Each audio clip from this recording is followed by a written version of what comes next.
I work with the dead. I frequent the mortuary, and my office is lined with dead bodies waiting to be prepared for their funeral. Every day is a mad rush, checking in and checking out my customers from the funeral parlor. This is my career. I manage a funeral business. But this isn't exactly the career that I envisioned myself to be in. My life changed on the eve of Christmas 2013. My father had a heart attack. His new family had left him, stopped helping him with his business, and overnight, his world came crashing down. My father, Roland Tay, has been in the funeral business for the past 40 years and is well known as the Good Samaritan of Singapore, always providing pro bono funeral services to the people who need help. Since young, I've always looked up to him as a role model in my life. Even when I was deciding what course to pursue after my poly education, I wanted to study embalming so that I could help him with his business. He pondered for a while, but he brushed me off because he thought that having a proper university degree is more important and that I should get some working experience first. And that's what I did. I graduated with a degree in marketing and management, and I've worked in a marketing agency for 4 years, managing large-scale corporate events and marketing campaigns. It was really fun and I've learned so much, but at the back of my head, I've always wanted to do something that means more to me. That scene at the hospital after my father's heart attack changed my destiny for the rest of my life. I remember he was frail, jaded, with tears trickling down his cheeks. Without a second thought, I turned to him and told him, "Dad, let me quit my work to help you." At a point in time, I don't even know what I've gotten myself into because I have zero knowledge about his trade. But it was love that led me to take the leap of faith. On the first day of my job, I had no clue what to expect. My staff were all in the age of 50s to 60s, and they didn't seem convinced that I was serious about this job. After all, there were hardly any young people in this trade, let alone a young female like myself. The first thing that I wanted to do was to go into the embalming room to see how a dead body looked like. My supervisor back then shouted at me across the room, forbidding me to go in because it was an autopsy case. I told him I was ready. I wasn't. But I knew I had to do this to gain their respect. So there I stood, looking at a dead body, with a wide incision from the navel to the neck. His chest was split open.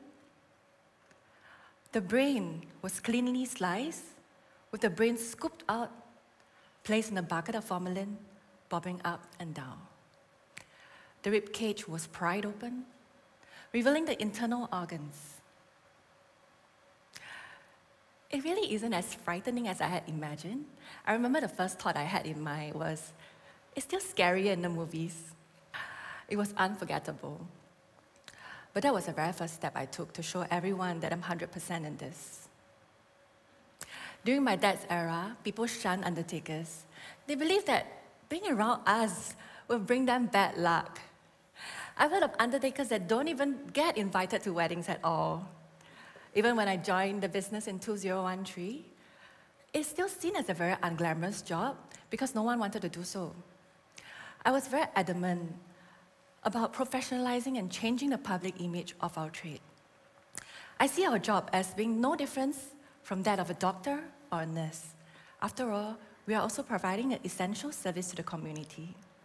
It's only through changing the public image that I will be able to continue my dad's legacy and to entice future generations to continue in my trade.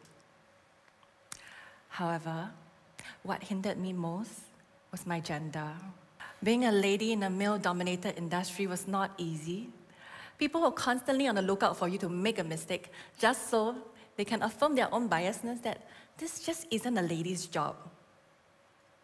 People laughed at me. I doubted myself again and again. But it was the love of my dad that kept me going on. People tell me that this is a dying business, But what I saw was an opportunity. I realized the way this profession has been conducted for the past 40 years has not changed, and we needed to make a change. But change was extremely difficult. When we wanted to change the look of a wake setup, my vendors protested against my vision.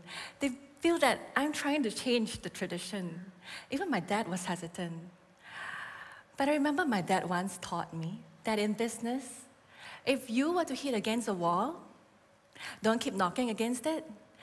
You can go left, go right, go over or under. And that's what I did.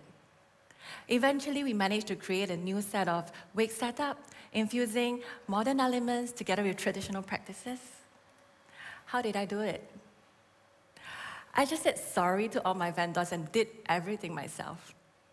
I remember when I first started to revamp the business, I only had a ragtag team of men. People shun us. It was so important to change the way the public perceive us as funeral professionals rather than odd job laborers. The first thing I did was to put on a new set of professional-looking uniform for my staff to wear. It took me 1 whole year to convince them to put on a uniform proudly. When customers see us, they instantly feel a sense of professionalism and trust in us.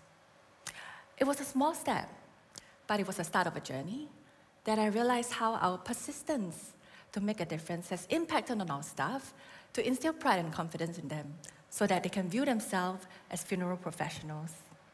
Change was not easy, but once I accepted the change, I could see their profile pictures change to selfies in their new uniform. We disrupted the deaf business by shifting the mindset of our industry to that of a hospitality business. After all, we feel that a funeral is not just about sending off the deceased in a dignified send-off, but more importantly, it's about taking care of the families that are left behind. Professional MCs, elegant wig setup, beautiful memorial collages, coffee machine, waitering services. This is the way we want to take care of the families that we serve.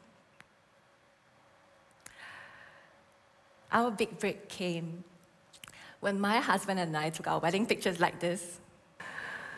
My husband and my father were so against the idea, but I believed in it. When people take their wedding pictures, they usually take it at their favorite haunt, destination weddings, or places that mean something to the couple. For my husband and I, the funeral business is our life. It's our calling. So what better way to take our photos than to lie in a beautiful coffin like this? I asked them to trust in me. It was not advertisement. The main purpose of taking this series of photos is to lead the talk in debunking the taboos surrounding this trade.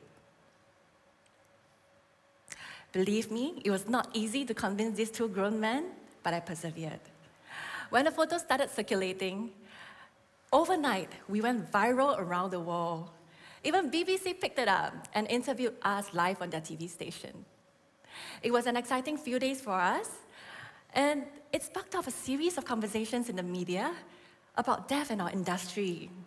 People were finally talking about death. Death is our business. It's a 6-part series about us as a funeral director family. It's the first of its kind, and it went on to win the 2016 Asian Television Award for Best Reality Program.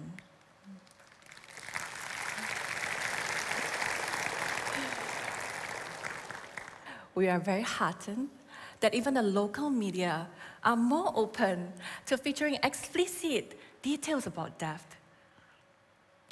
It really helped to further educate the people about what we do, lifting the taboo surrounding our trade. Since our revamp, our team has grown from 5 to 65 people, and the general age group of our staff has decreased from 55 to 30. It's really rewarding to see how our revamp has brought about so many young people to join our trade to fulfill their calling in life. We are very glad that our persistence to make a difference has helped to transform a traditional industry that is bogged down by so much resentment and taboos into one that is professional, compassionate, and has become a viable career option for our younger generation. Through my line of work, I've been privileged to witness fragmented families reunite, people who have lost contact for decades coming back together, tears of forgiveness, embraces of acceptance. People let go of their grudges and accept each other for who they are. The power of love is what makes us so special, and this further affirms my purpose in this business. Of course, I didn't know what my purpose was before I was thrown into the circumstances that I was in, but through each situations that I had to go through, that vision to make things better developed. I didn't just succumb to the challenges that I'm faced with. I didn't just accept the status quo because the more senior generation tell me so. I wanted to make a difference in my father's life. I wanted to make a difference in the business. I wanted to make a difference in the community. Being exposed to this industry helped me develop the vision. And that vision to make things better kept me pushing all the boundaries. I've learned so much about life through death, and the biggest thing I've learned is about love. Death's greatest lesson is not about how much money you have made. It's not about how many Instagram followers you have. It's really about how loved you are by your family and friends. I've learned that death is not morbid. Instead, it reveals the more tender side of a human being. I've seen old wounds heal, families reunite. A funeral is a place where miracles of love can happen. Everything happens for a reason. And although my dad's heart attack was a scare to us, but I'm grateful that this opportunity, this crisis, has given me the chance to learn about life's greatest lesson and to be a game changer in the industry. Opportunities are everywhere, and you can be a game changer in places that you least expect. Even death can be game-changing. So long as you believe in your purpose, don't let anything stand in your way, because you don't have to wait until a crisis to let you take the leap of faith. Thank you.